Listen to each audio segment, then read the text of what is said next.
Разбулените тайни на магията. Следва фокус, който всеки може да опита вкъщи. Превръщане на вода в лед. И няма да ви трябва фризер. Магът налива вода в чашата.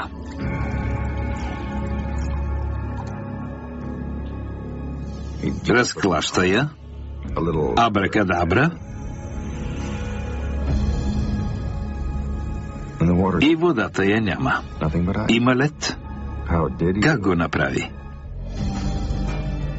Този фокус наистина е лесен.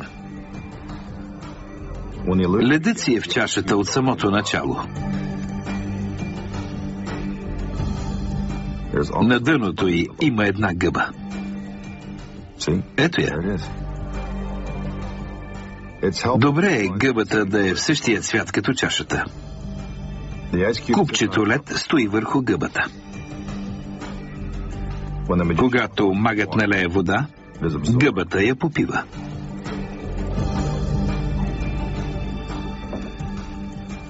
Магът разклаща чашата, за да провери дали е попита цялата вода.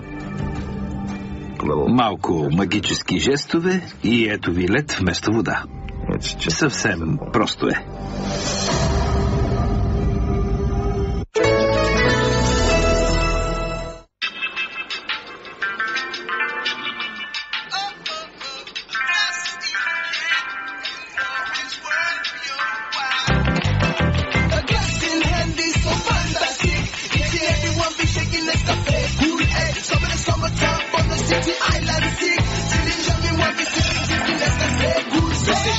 Shake it, everybody Nescafe cool. Shake it, girl them shaking Nescafe cool. Shake it, but I shaking Nescafe cool.